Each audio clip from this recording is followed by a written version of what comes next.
Thank you, Kendra. Welcome everyone. As Kendra was saying, our team, which is composed of Kendra, Emily, and Amanda Rose, who you will hear from in a minute, are part of SE Top, the Southeast, Transition to Organic Partnership Program. We thank you for joining our webinar today. I'm just going to do a very quick introduction and overview about SE Top, and then I will turn it over to Emily, who will get us started with talking about the organic regulations and the practices and the steps that if you're interested in here to learn more about how to become, certified organic. Next slide. So obviously, we want to begin by acknowledging that the Transition to Organic Partnership Program is a program that is funded by the USDA National Organic Program as part of the Organic Transition Initiative, which is administered by the USDA Agricultural Marketing Service, AMS, and the National Organic Program. Without their support, this wouldn't be possible. We're grateful to the USDA and the National Organic Program for providing the funds and the resources that make it possible for us to bring you this webinar and many of the other activities that we will talk about here in a minute. Next slide. So the Southeast Transition to Organic Partnership Program is a 5-year program in which we will be providing many different types of assistance and resources, which include things like farmer-to-farmer mentorship, community building and development, technical assistance and training, data collection. As you can imagine, with any project, it is important for us to collect some data to make sure that the work that we're doing is impactful and is providing positive changes to farmers and those people that are using those services. And as part of that, also we'll be doing some workforce training and development. To learn more about these particular areas, you can go to our website, the SE Top website, and learn more about each specific area of SE Top. Next slide. This is a map that we're really proud of because it illustrates all the work that's going around in the country. FOG is the Southeast lead center with 7 states that includes the Carolinas, Georgia, Alabama, Mississippi, Louisiana, of course, Florida, and 2 territories, Puerto Rico and the Virgin Islands. We have close to 30 partners in the Southeast that are helping us provide webinars like this, workshops, technical assistance, and many other activities. So once again, we want you to, at least learn a little bit about SE Top today, some of the work that we're doing, and we encourage you to visit the website to learn more about what's going on in our region, the Southeast, but also, as the map shows, if you're curious about what's going on around the country, you can also find that information on our website. So with that, I'm going to turn it over to Emily, who's going to get us started, and we'll begin our discussion about the organic regulations, practices, and the steps to certification. Thank you for that introduction, JC. I will get us going here.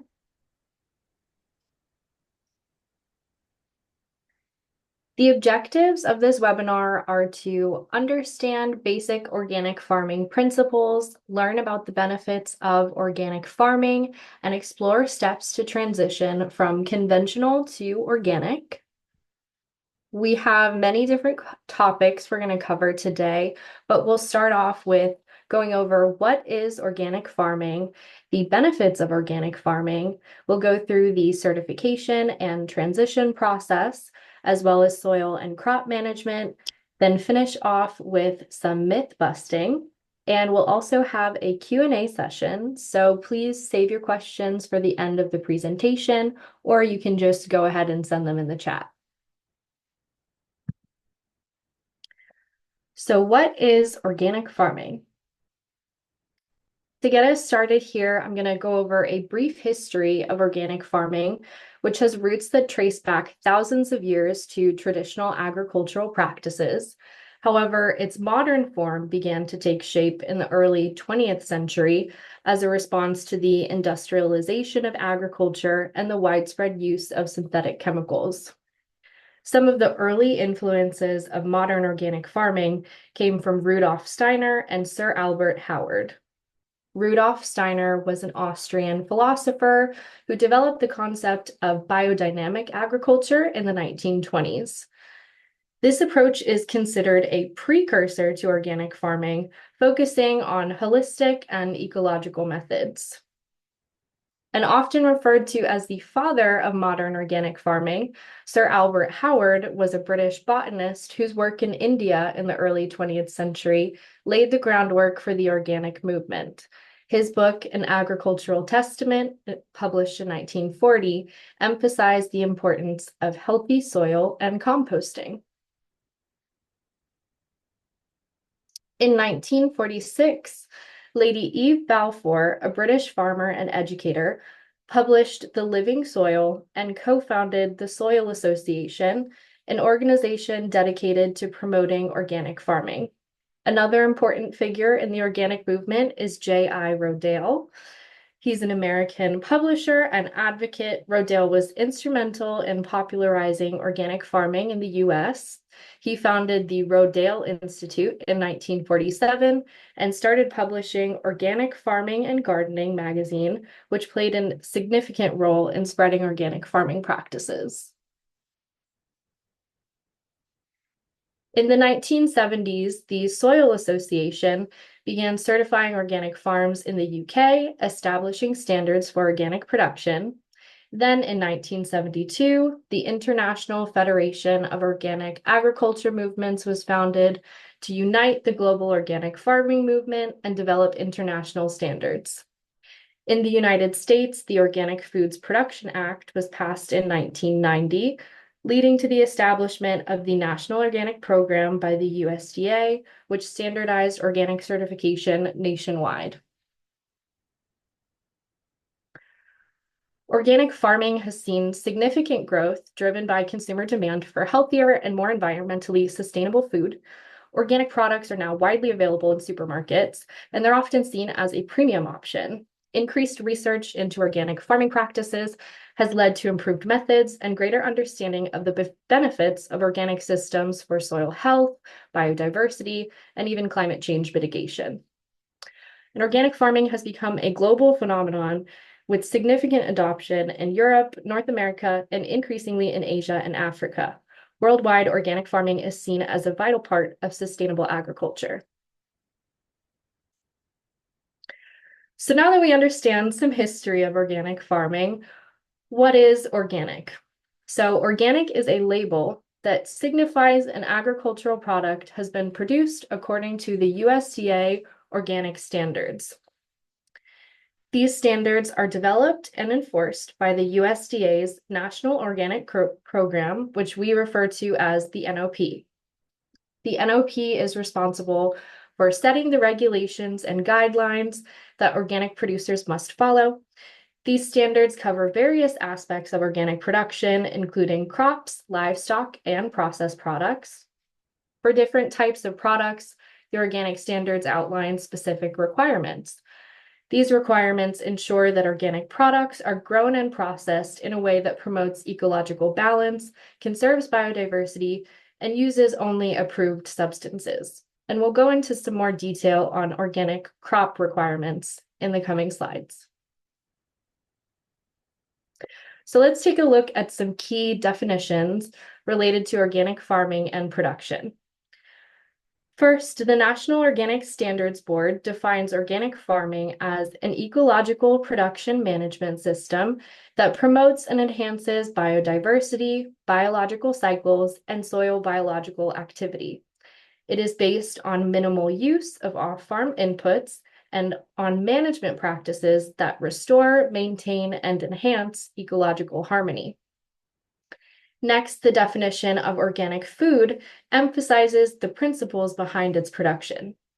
Organic food is produced by farmers who emphasize the use of renewable resources and the conservation of soil and water to enhance environmental quality for future generations. This highlights the commitment of organic farmers to sustainability and environmental stewardship. Finally, organic production is defined as responding to site-specific conditions by integrating cultural, biological, and mechanical practices that foster the cycling of resources, promote ecological balance, and conserve biodiversity. This approach ensures that organic farming methods are tailored to the unique conditions of each site, promoting a balanced and sustainable system. These definitions collectively underscore the key principles of organic agriculture, which are enhancing biodiversity, minimizing external inputs, conserving resources, and maintaining ecological balance.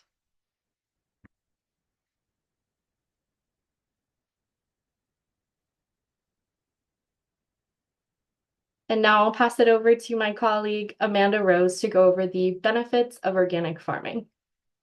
Yes, thank you, Emily. So I'm Amanda Rose, and my role at FOG is technical assistance.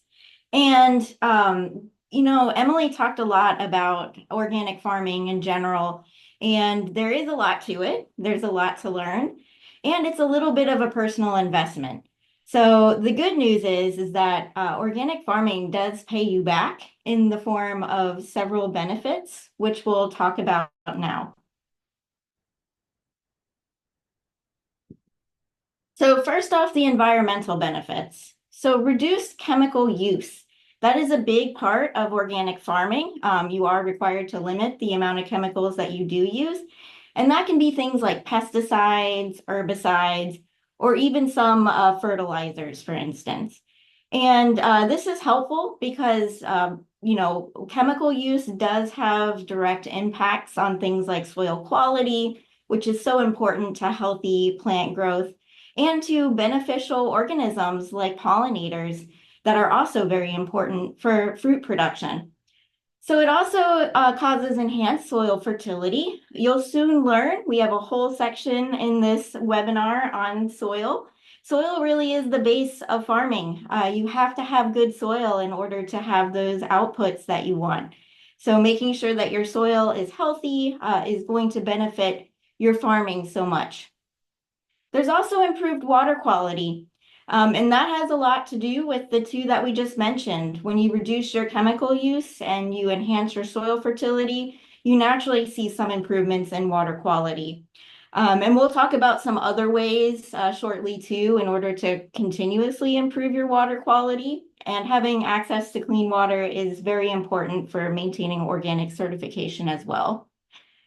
So it's important to note here too that certifiers do make the final certification decisions, and it's not an inspector's job to instruct on how to comply with those organic standards. And I wanted to put that in there just so you're aware that a lot of those benefits do directly go into, whether or not the organic certification goes through. So some of the economic benefits to talk about here as well. You will have access to some of the premium markets, especially here in the United States. Organic, for the most part, especially where vegetables and greens and things are concerned, do have a little bit of a premium added to it, as do row crops like cotton and peanuts and things like that. And that has the potential for higher profits for you as a farmer. There's also government subsidies and support that are offered, especially for those crops like the peanuts, cotton, soybeans, corn. There are government subsidies for that, and there also is support in the form of insurance often for those crops. So the health benefits for us. So when you're using organic methods to grow, you're giving healthier food options for consumers and also reducing the exposure to undesirable chemicals like pesticides. Pesticides do create a residue fairly often, and that varies depending on which pesticide we're talking about. But that reduced exposure goes a long way in promoting healthy food for healthy people.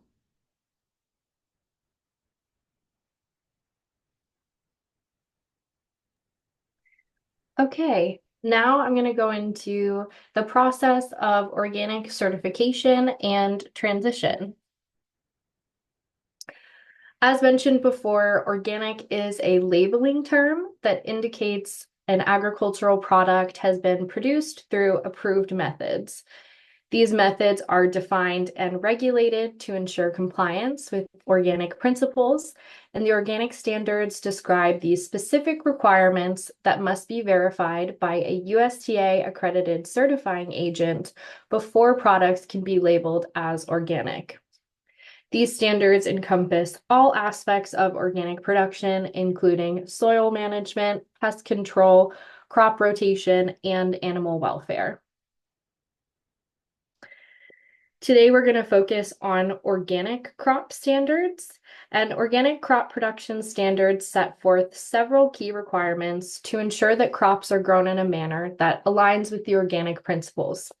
So first and foremost, land used for organic crops must have had no prohibited substances applied to it for at least 3 years before the harvest of an organic crop. This ensures that the soil is free from residues of any synthetic chemicals or prohibited substances. Once organic production begins, soil fertility and crop nutrients are managed through practices such as tillage, cultivation, crop rotation, and cover crops. These practices are supplemented with animal and crop waste materials, as well as allowed materials, ensuring that the soil remains fertile and healthy. Crop pests, weeds, and diseases are primarily controlled through management practices, including physical, mechanical, and biological controls. And when these methods are insufficient, a biological, botanical, or synthetic substance approved for use on the national list may be used. And this approach minimizes the use of synthetic chemicals and promotes ecological balance. Essentially, your last form of control is going to be applying an input.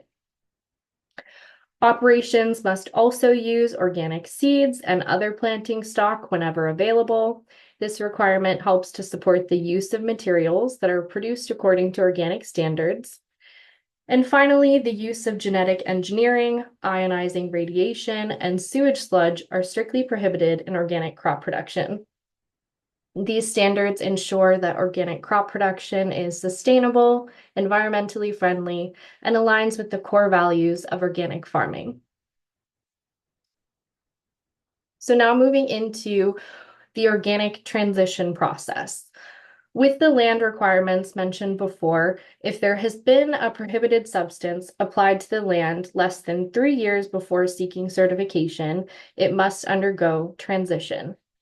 Organic transition starts immediately after the last application of a prohibited substance. So if I applied a prohibited substance to my farm today, July 30th, 2024, my date of organic eligibility would be July 31st, 2027. So 3 years from today. A new and optional tool available during transition is the Transitional Production Plan, or TPP. This plan allows transitional producers to outline their management practices and strategies for converting their land to organic production. Organic certifiers can review the TPP and verify its completeness to ensure that the proposed practices comply with the organic standards. And during the last year of transition, or really at any point during transition, you can apply for organic certification. The transitional land will, of course, be certified transitional, and any eligible land would be certified organic. It's helpful to apply typically in your last year of transition, since the certification process does take some time. So if you're already certified transitional, as soon as you're eligible, you can receive your organic certificate and won't have to go through a waiting period. And for more information about transitioning to organic, including resources and support, we've provided the link to the USDA's website here, and you will be receiving these slides in a follow-up email. Now moving on to organic certification. So the first step in the organic certification process is submitting a completed organic system plan, or OSP. This plan outlines the practices and procedures that the farm or business will use, and it's a comprehensive document that details all practices and procedures. So typically it's around 50 pages. Once the OSP is submitted, an initial reviewer is assigned. The reviewer's job is to verify that the OSP is complete and compliant, and if any additional information is needed, the reviewer will issue a request for information to collect those missing details. Next, an inspector is assigned. The inspector will schedule an on-site inspection. This inspection is a crucial part of the certification process, and it allows the inspector to verify that the practices described in the OSP are actually being implemented on the farm or facility. And we do have a recorded webinar on inspections that you can see on Florida Organic Growers' YouTube page if you want some more information on that. But after the inspection, a final reviewer will take over. This reviewer will go through all the information collected, including the OSP and the inspection report. And if there are any potential adverse actions or additional requests for information, the final reviewer will address them. And finally, the reviewer will make a certification decision. And if the operation is found to be compliant, an organic certificate will be issued. Another extremely important step in getting certified, transitional or organic, is finding the organic certifier that you want to work with. There are nearly 80 agents authorized to certify farms and businesses to USDA organic regulations. These certified agents are accredited by the USDA and can certify operations almost anywhere in the world. To help find a certifying agent, the USDA provides a tool within the Organic Integrity Database called the Organic Certifier Locator, which we have linked here on this slide. This tool is regularly updated by the NOP, as well as accredited agents themselves, ensuring that it's the most accurate and up-to-date information about certifiers. And here is just a screenshot of the Organic Certifier Locator tool. To begin your search, you can use the drop-down menus and search field.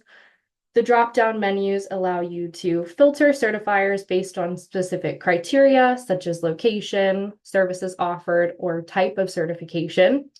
And the search field lets you enter keywords to find certifiers that match your specific needs. And once you've performed a search, you can just navigate through the list of results, making it easy to review multiple certifiers. You can also export your search results into an Excel spreadsheet. To export, simply click the export button and your search results will be downloaded in a format you can easily manage.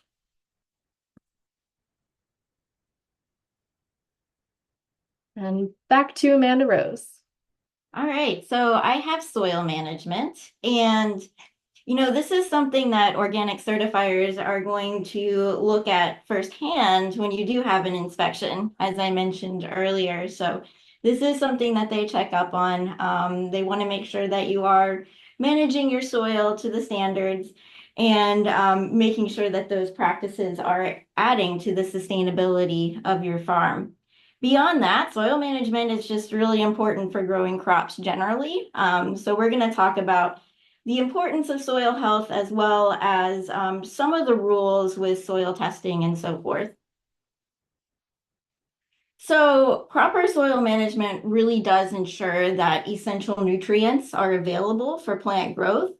And this can be done through a bunch of different practices. So crop rotation is a big one. So that means rotating out your crops season to season, so you're not just growing the same thing all the time. That allows for a more diverse blend of nutrients in the soil. So organic fertilization is also an option, and we'll talk more about what organic means there and when you can and can't fertilize. And also cover cropping. We're going to come back to this later, but it also happens to be one of my favorite things to talk about. But this is one of the best things and the easiest things you can do to improve your soil right off the bat. Covering the soil throughout the season helps with, again, pushing those nutrients into the soil and keeping water in the soil as well and preventing things like erosion. So healthy soil management also promotes beneficial microbial activity. It's important to remember that the soil is living. There's all kinds of different microbes like bacteria and fungi, nematodes, insects, all different kinds of things in there. And all of them have a long-standing relationship with plants and plant roots in particular. So creating a healthy balance of those really does go very far in promoting healthy plants. So when you're maintaining soil health, farmers can create optimal conditions for plant growth, and that leads to higher crop yields and better quality produce. So good soil management can reduce the prevalence of pests and diseases and minimize crop losses. And this is also something that my favorite cover cropping, as does crop rotation, really helps with too. You can break up a lot of those pest and disease cycles just through actions like that. So effective soil management improves the soil structure. When you do have plants on your soil all the time, it does kind of help to have those roots push in and break up the soil, creating little gaps or pores where water can collect and air can collect. And all of this is very helpful for those microbial life that exists within the soil. And it also helps with preventing water loss and a lot of other key things that plants really rely on. So with organic soil practices, we did mention that crop rotation is a very good one. And that's because it does really help with diversifying the nutrients that are available. Certain crops like corn are pretty heavy feeders on things like nitrogen. So the classic rotation tends to be that you use a legume after that because that's going to help push some of that nitrogen back into the soil. Whereas if you didn't do that, you would be kind of deficient in nitrogen fairly quickly without the introduction of different crops that have different nutritional needs. Just like us, most plants have different nutritional needs. So kind of learning about that really goes a long way in helping you produce the best quality crops. So cover cropping is also essential. You can see this picture here. This is just basic turf grass, but even still, I mean, that's a pretty dynamic root structure there. And that helps foster microbial life, and it also helps to break up the soil, which goes a long way in productivity. And also composting. Composting is probably the #1 best, easiest, most obtainable fertilizer you can get. And it has a lot of long-reaching, long-lasting results. So adding a layer of compost or mixing it in with your soil, due to the fact that it breaks down slowly, is going to release those nutrients kind of at a slower rate, which is helpful for plants. And it does also help directly with promoting that microbial life. So organic fertilizers as well, especially when you know what you're lacking, can be beneficial in certain circumstances that we'll get into a little bit here shortly. So crop management. We covered a little bit of what we're going to talk about here with the soil, but soil really does form the basis of healthy crops. So you kind of have to talk about both at the same time. They're pretty interchangeable. So one thing I wanted to talk about too, since we had been talking about soil and when to use fertilizers, it's really important that, especially if you're going to go for organic certification, that you do have a soil test done that shows what you're lacking and what you have plenty of. This is how organic certifiers, will really allow you to use a lot of those fertilizers that are specific. They require a written test that'll show that you are deficient in, say, manganese, and that you do need to apply it. So keep that in mind too. Doing annual soil testing is very critical for making sure that you are maintaining soil health and also sticking within the guidelines of organic certification. And the same kind of goes with pest and disease management too. You have to do a lot of showing and telling in order to really justify the use of pesticides, herbicides, or fungicides. So the best approach to do this is by going with an integrated pest management approach, or IPM as it's often referred to. And what this is really a toolkit of multiple approaches. So you're not just using one method to try to control a pest or disease, you're using several. And several can be from this triangle here. So at the base of it, what we're really trying to do is prevent pest and disease issues from arising at all. And a lot of the things and methods we just talked about with, using cover crops and rotating your crops as well helps significantly in preventing those constant cycles of pests and disease. So kind of knowing what you're going to be in for and knowing which pests and diseases have been issues in the past can go a long way in prevention. And next up, we have cultural and sanitation. And those can be something, as simple as doing that crop rotation. That would fall under that. For sanitation, that could be making sure that any dropped fruit in an orchard system is cleaned up, as that tends to be the place where insects love to lay eggs, and disease can spread easily that way throughout an orchard. And then there's physical mechanical, which can be as simple as picking an insect off of a plant. And then biological above that can be a couple of different things. We'll talk about that more in the upcoming slides, but usually it's relying on the natural enemies that all insects tend to have in order to help control those outbreaks. And you'll notice that chemical is the very smallest, and it's all the way up that ladder or triangle. And that's because that's the last resort. And it's not just because pesticides are problematic in the environment, it's also economic. Chemicals are expensive, so we're trying to save money and make sure that we're not, having to go that route immediately, especially when there's other options. So for pest and disease management with biological control, you can see that in action right here. This is an assassin bug, if you're not familiar, and it has piercing, sucking mouth parts that it uses to attack various pests. So this is probably already in your natural ecosystem, whether that's your backyard or a farm. And making sure that you provide habitat for them, and that could be just in the form of flowering plants or by reducing your pesticide use, can really promote this to its full extent. You can also do what we call augmentation, and that's where you actually add in natural enemies. A lot of things like parasitoid wasps, for instance, can be purchased, and those can be released throughout your farm for control. And also there's approved biopesticides. So biopesticides are kind of exactly what it sounds like. So bio meaning living. These are things that were once living that are actually used as a natural pesticide. One of the more common ones is BT, or Bacillus thuringiensis. This is used for any larval stage of insect, and it's very effective.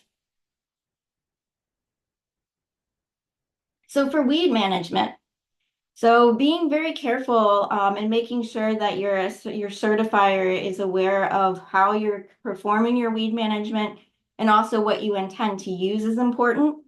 There's a lot of herbicides that are not allowed in organic farming. So making sure that you familiarize yourself with things like the OMRI list.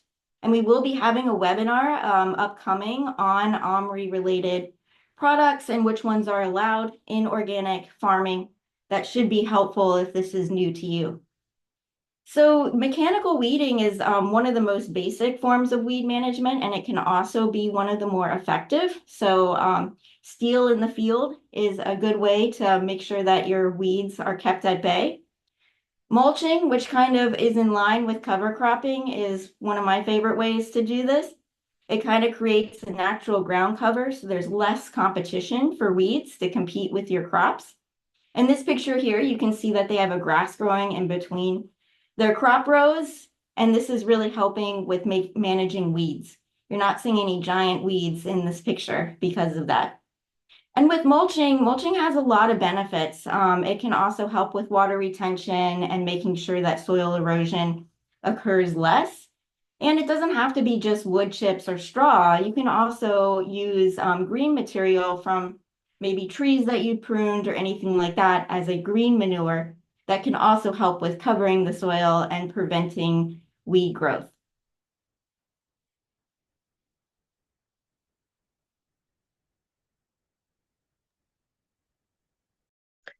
All right, and to close us out today, we're going to address some common myths about organic farming and hope to set the record straight. So the first myth we have here is that organic farming does not use pesticides. In reality, organic farming does use pesticides, but they are natural and carefully regulated organic approved substances that are chosen to minimize environmental impact and ensure safety. Another myth is that organic farming yields are always lower than conventional farming yields. In reality, with proper techniques, organic farming can yield comparably to conventional methods and even surpass them in certain conditions. And with advances in organic farming practices, we continue to improve productivity and efficiency. We also hear that organic food is too expensive for consumers. And while some organic products may cost more, many consumers are willing to pay for the perceived benefits, such as better health and environmental sustainability. And with the growing demand for organic products, this also drives competition, which should help to lower prices over time. Another myth is that organic farming is not scientifically based. However, organic farming is grounded in scientific principles and ongoing research. Studies focus on improving sustainability, soil health, pest management, and overall productivity, ensuring that organic farming methods continue to advance and evolve.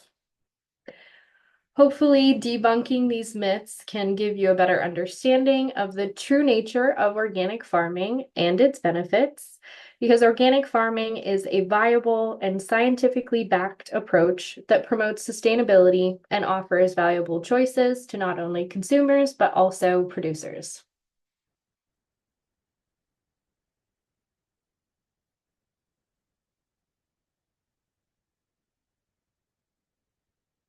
And I'll hand it back over to Amanda Rose.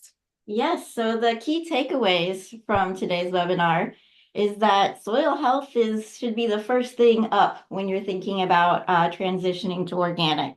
Not only is it paramount to your operation, it also produces healthier, more resistant plants. So organic farming absolutely supports the ecosystem, and it keeps giving back to you in the form of those environmental and economic benefits we talked about. And you do want to check with your certifier on approved use of any inputs for pest management or crop fertility. And also be aware that, when they're out there and actually observing through inspection your farm, that the inspector is not the person making the final decisions. So you need to check back with your certifier on a lot of these issues. So here we have some resources for you. So first off, we have the Transition to Organic Partnership Program website, which has a plethora of different tools, and it also has links to our mentorship program. We haven't mentioned that yet, but that is a fantastic program especially for people just starting out in the world of organic. You'll get paired with a very established and wise organic mentor that can help you through a lot of the process, answer questions, you name it. There's also some incentives to be able to, accomplish some educational goals as well.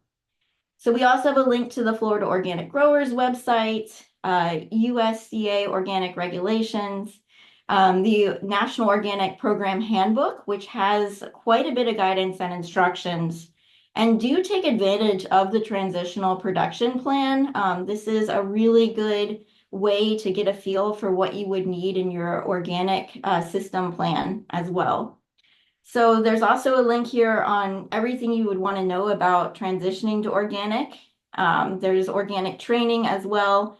as is the organic integrity database that Emily showed you earlier. And that allows you to actually look for certifiers that are currently in your area or certifying similar operations.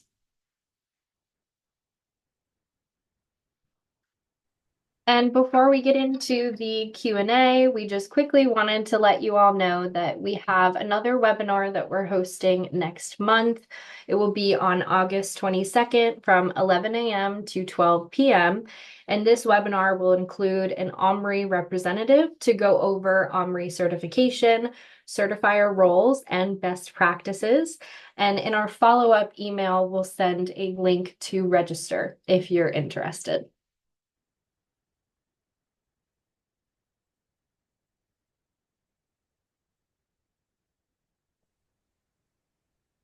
Well, thank you very much, Emily and Amanda Rose.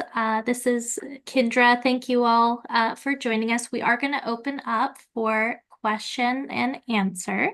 So if you do have a question, feel free to drop it into the chat. Our panelists will be happy to answer. If we aren't able to get to your question, we are always welcoming questions by emails. You can email us at setop@foginfo.org. You can also give us a call. Any and all questions are always welcome. We are here to provide answers. So I do see that there is one question in the chat. How can transitioning farmers be supported, either financially or technically, during the 3-year period when they cannot market their produce as organic? So that's a really good question.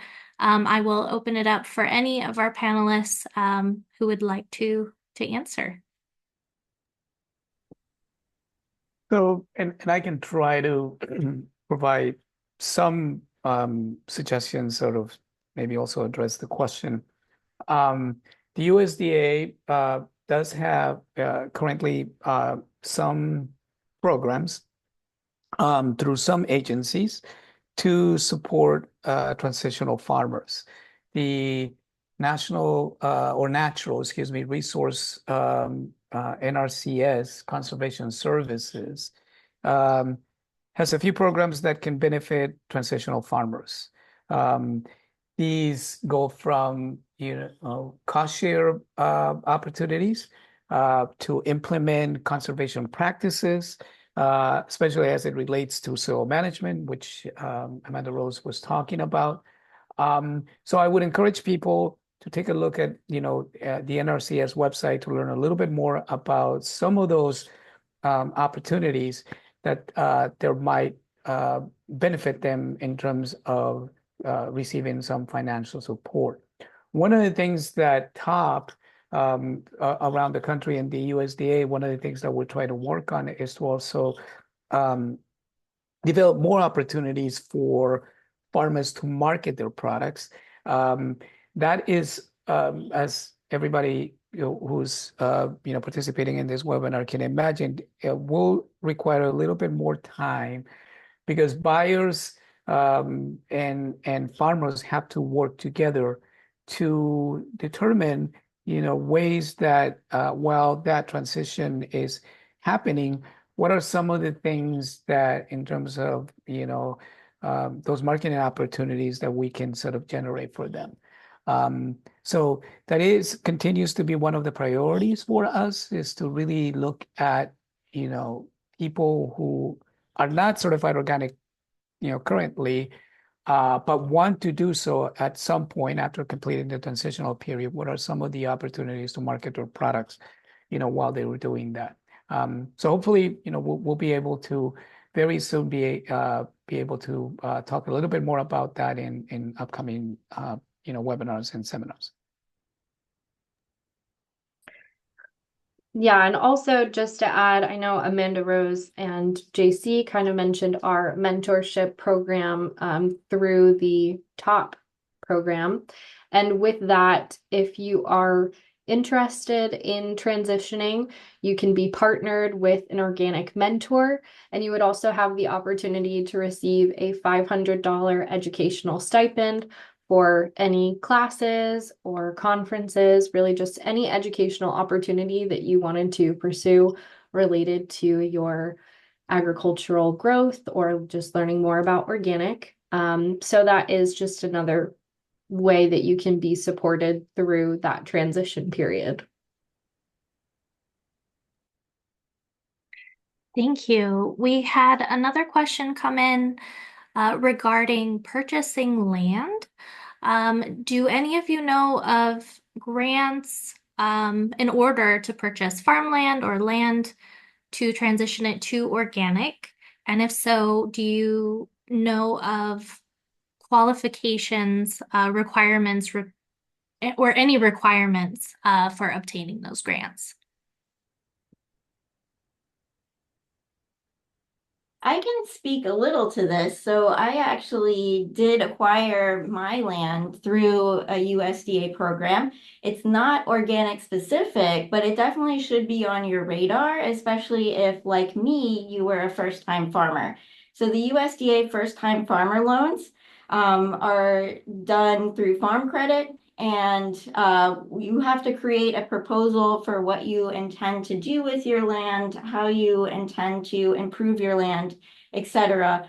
And you get approved for it, and then they will help you purchase the land that you're trying to obtain. So it is a little bit of a process. It does take time, but I had a very favorable experience with it. So I do recommend, especially if you are a first-time farmer, that you look into that.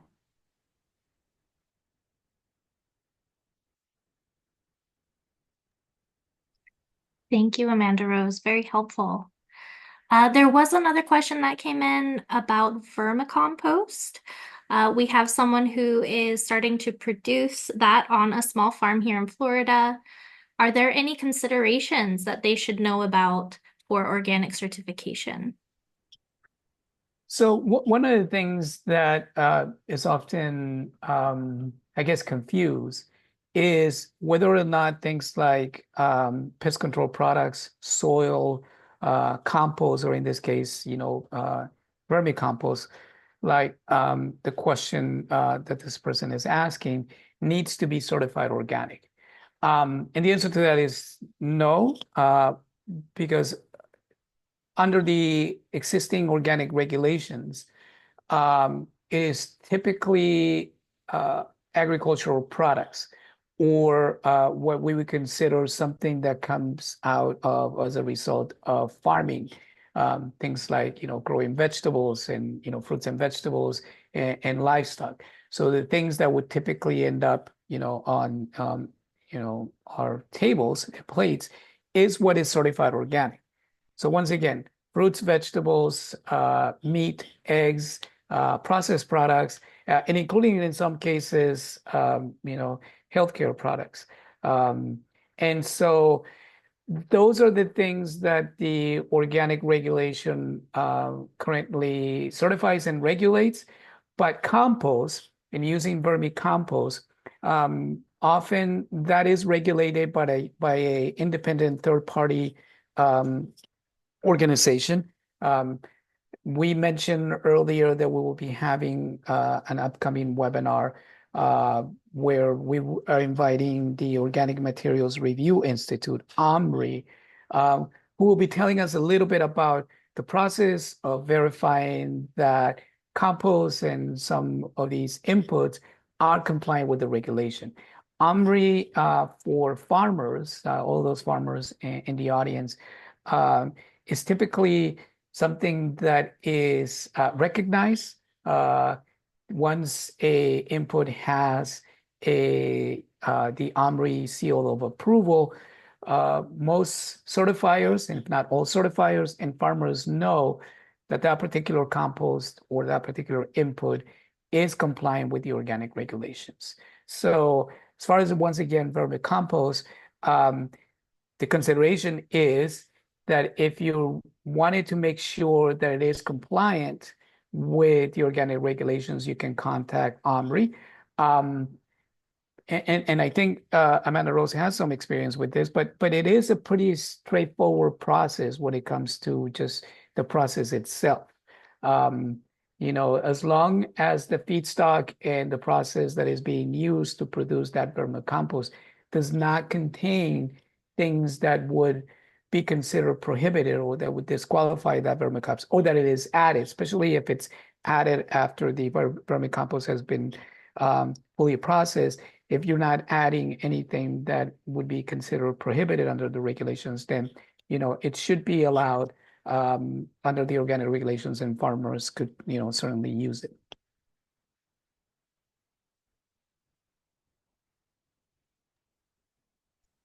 Great, thank you, JC.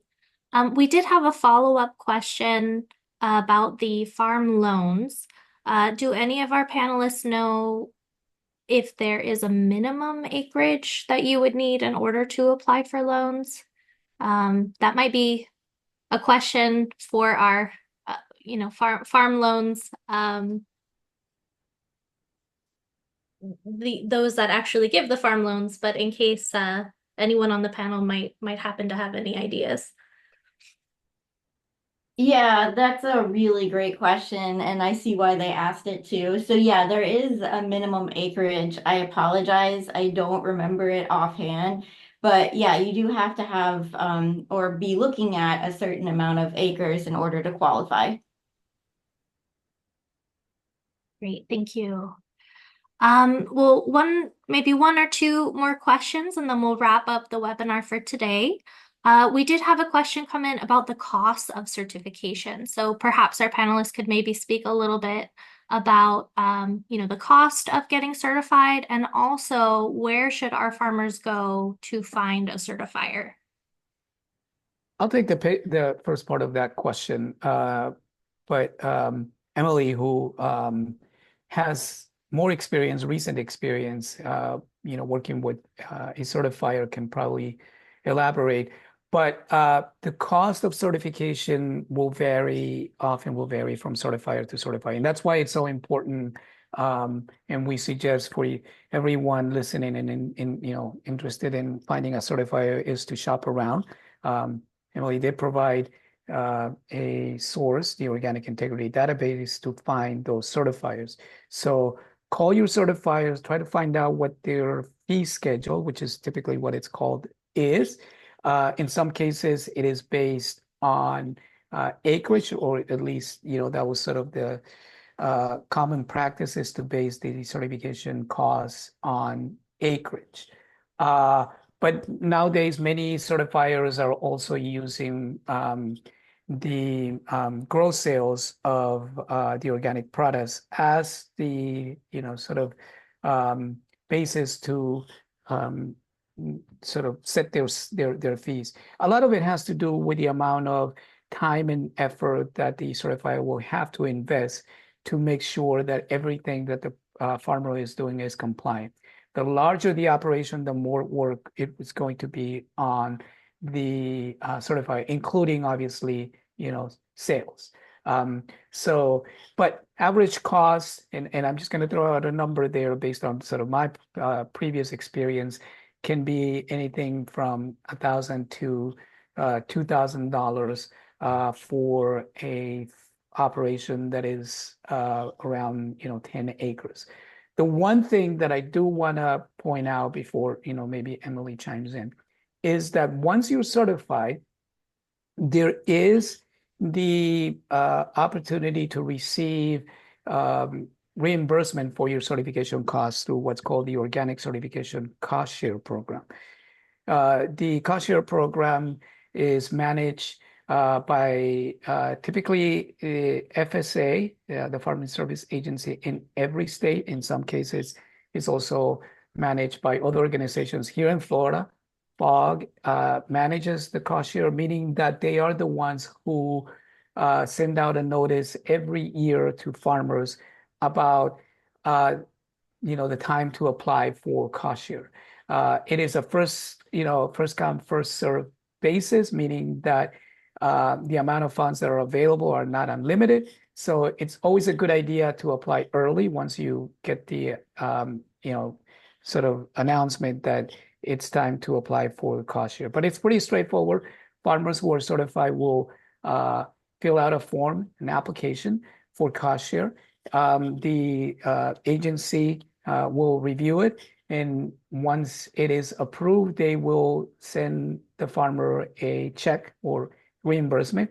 Typically, it has been 75% of the certification cost or 750, whichever is less. But I do believe that it's actually gone up now. I think it's maybe now close to $1,000, but not really sure. It's always a good idea to check out, the Organic Certification Cost Share Program to find out more about it. Emily, did you maybe have something else to add as it relates to certification costs? Yeah, I definitely would encourage people to go to the link that we have in our presentation for the Organic Certifier Locator tool, which is in the Organic Integrity database, to just look at the different certifiers. They all set their own prices. Mhm. So if you want to look on their website, kind of see more about their structure of pricing, some certifiers have just a flat fee for certification. And that would include the certification cost and inspection cost. Other times it's something where you have a certification cost and then separately the inspection cost, which is either charged per hour or just on a different scale depending on the certifier. So there are a lot of things that factor into the price of a certifier. So I just encourage you to kind of look around and see what works for you. For example, I mean, if there is a certifier who charges per hour for the inspections and you do have a smaller operation, that can kind of lower the price of the inspection. So things like that to consider. And as JC mentioned as well, the Organic Cost Share Program can help to reimburse those costs, and that includes the inspection fee as well. Wonderful. Well, thank you so much to our panelists. I believe we are going to wrap up our webinar today. Thank you to all of the participants for attending. If you do have any questions, please reach out to us. We are here to answer those questions. So as Emily mentioned, we do have upcoming webinars. You can find information about those webinars either on the organictransition.org website or visit foginfo.org/events and join us at our next event. Have a great day, everyone.